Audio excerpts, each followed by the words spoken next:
देखिए मेरा you are asking me the same question again and again. I will categorically deny all such sort of allegations. I have not said anything about anybody, nor it is in my nature to complain about any person. मैंने मेरा खुद का individual फैसला है, मैंने किसी MLA से बात नहीं की। राज्य सरकारकडून तुम्हाला आमदारकीचा मोठ्या प्रमाणात दिला होता, त्यामुळे काही काँग्रेसचे आमदार सुद्धा नाराज झाले होते। तेव्हा मी असं वक्तव्य केलं होतं की माझे संबंध चांगले असल्यामुळे मला निधी दिलेला आहे। मला हे जाहीरपणे सांगितलं पाहिजे। मी राज्याचा मंत्री असताना सुद्धा इतर पक्षातल्या भाजप सहित इतर पक्षातल्या आमदारांना सुद्धा विकासात्मक कामासंदर्भात मदत केलेली आहे। मी कधीही भेदभाव असा केलेला नाही। शेवटी राज्य म्हणून विचार करावा लागतो आणि मी निर्णय घेत असताना सर्व आमदारांना, मग तो कुठल्याही पक्षाचा असो, सर्वांना मी निधीचे कमी जास्त प्रमाण झालं असेल पण सर्वांना निधी मी दिलेला आहे, मला मुद्दाम सांगितलं।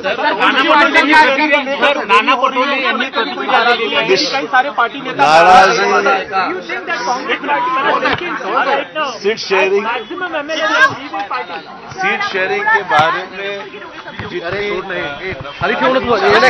शायद इतनी रफ्तार से काम नहीं हो रहा है, ये मुझे भी महसूस हो रहा है और इसीलिए निश्चित तौर पर मेरे को अभी बोलने का कोई अधिकार नहीं है। जो देख रहे हैं उनका काम है, पर वो अगर जल्दी तेजी से होता था तो फायदा निश्चित एमबीए को हो सकता था। देखिए, don't ask me some reading question. आज मैं ये कहा जाता है कांग्रेस में कि अगर कोई नेता अपनी आवाज उठाए तो उन्हें साइडलाइन कर दिया जाता है। कहां पर? कांग्रेस के अंदर अगर कोई नेता सवाल उठाए तो उन्हें साइडलाइन कर दिया जाता है, क्या कहेंगे? त्यांनी अशी भूमिका मांडली की अशोक चव्हाणांना पक्षाने खूप दिलं पण अखेर कुठल्या दबावपोटी त्यांनी निर्णय दिला हे मला माहिती। अशोक चव्हाणांना पक्षाला खूप दिलं हे निश्चितच बरोबर आहे आणि अशोक चव्हाणांनी सुद्धा पक्षाकरता खूप केलं, हे दोन्ही गोष्टी आहेत, दोन्ही गोष्टी बरोबरीने आहेत। त्यामुळे अशोक चव्हाण हे जिथे राहिले ते प्रामाणिकपणे राहिले हे मला मुद्दाम सांगितलं पाहिजे। पक्षाने मला मोठं केलं आणि मी सुद्धा पक्षाकरता काही कधी कमी केलं नाही, मला मुद्दाम सांगितलं। काँग्रेसच्या बाबत भूमिका घेतील का? मैं किसी भी नेता से मैंने बात नहीं की है।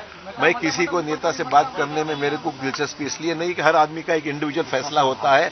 मैं कोई उनके फैसले से मेरी कोई इसमें ये नहीं है, इन्वॉल्वमेंट नहीं है। पार्टी लीडरशिप से किसी के आपसे कांटेक्ट करने की कोशिश?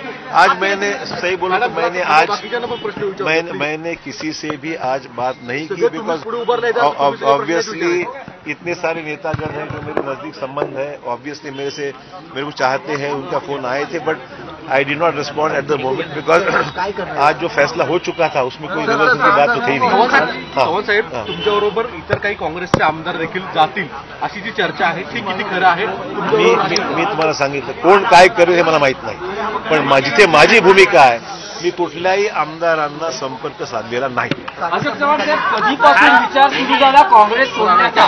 नेमकं तुम्ही या विचारापर्यंत आलात, कधीपासून तुमच्या मनात हा विचार सुरू होता की काँग्रेस सोडायची? हर चीज बताई नहीं जाती।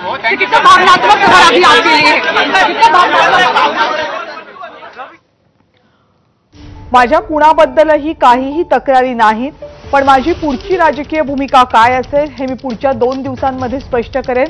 भाजपमध्ये जायचं की नाही याबाबतचा निर्णय मी अजूनही घेतलेला नाही आणि माझ्यासोबत कोण आमदार येणार आहेत याची मला माहिती नाही, कारण मी कोणत्याही आमदारासोबत चर्चा केलेली नाही, असं अशोक चव्हाण यांनी नुकताच पत्रकारांशी साधलेल्या संवादामध्ये स्पष्ट केलं।